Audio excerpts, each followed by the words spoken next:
Malam yang menghantui.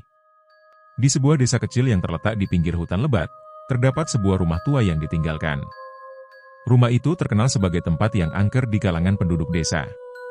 Konon, banyak yang mendengar suara aneh dan melihat sosok misterius di jendela rumah tersebut, terutama saat malam bulan purnama.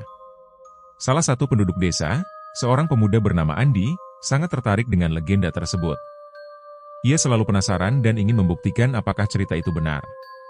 Suatu malam, Andi memutuskan untuk menjelajahi rumah tua itu. Dengan berbekal senter dan keberanian, ia berangkat ke rumah tersebut. Saat Andi memasuki rumah, suasana di dalam sangat mencekam. Debu dan sarang laba-laba menghiasi setiap sudut. Dinding yang retak seolah menyimpan banyak rahasia. Dia mulai menjelajahi ruangan demi ruangan, menemukan perabotan yang sudah lapuk dan barang-barang yang ditinggalkan. Namun, ia merasakan ada sesuatu yang aneh, seolah ada mata yang mengawasi setiap gerakannya. Ketika ia memasuki ruang tamu, Andi melihat sebuah foto tua di dinding.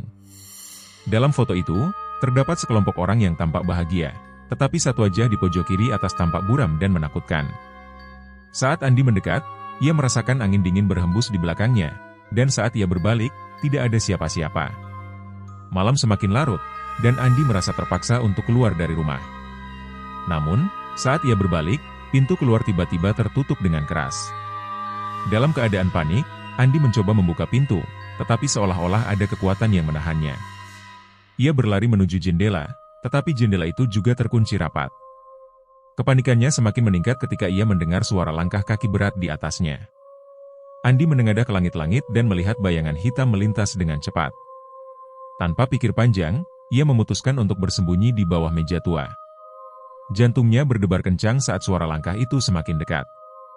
Andi menahan napas, berharap sosok itu tidak menemukan tempat persembunyiannya.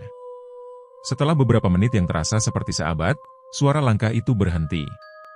Namun, Andi masih tidak berani untuk keluar dari tempat persembunyiannya. Tiba-tiba, ia mendengar suara tawa pelan, seperti suara seorang anak kecil. Suara itu datang dari arah tangga. Andi memberanikan diri untuk mengintip. Ia melihat seorang anak perempuan berpakaian putih dengan rambut panjang terurai, berdiri di tangga. Wajahnya pucat, dan matanya kosong. Anak itu menatap Andi seolah mengetahui keberadaannya. Dalam keadaan ketakutan, Andi berusaha untuk tidak membuat suara. Anak perempuan itu mulai mendekat. Andi bisa merasakan udara semakin dingin, dan tiba-tiba lampu senter yang ia bawa mati.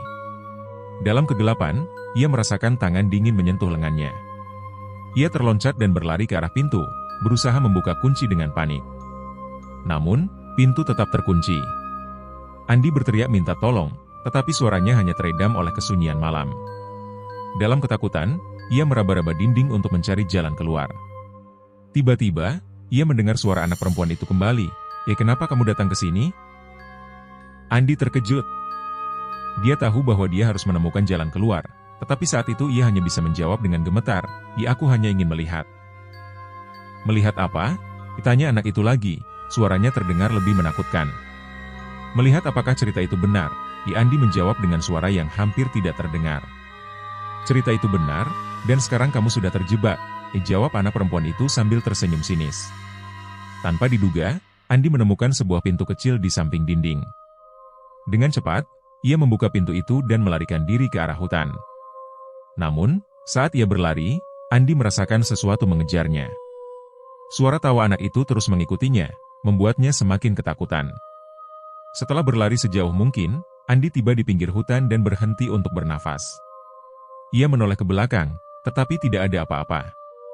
Namun, perasaan bahwa ia diawasi tetap menghantuinya. Ia akhirnya memutuskan untuk kembali ke desa dan tidak pernah kembali ke rumah tua itu lagi. Di desa, Andi menceritakan pengalamannya kepada penduduk lain. Mereka semua terdiam dan saling berpandangan, seolah mengetahui sesuatu yang Andi tidak tahu.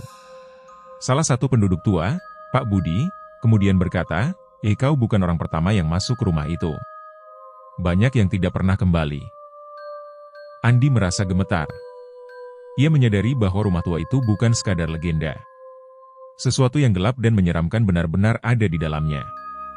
Bertahun-tahun kemudian, rumah tua itu tetap berdiri di sana, ditutupi oleh semak-semak dan ilalang.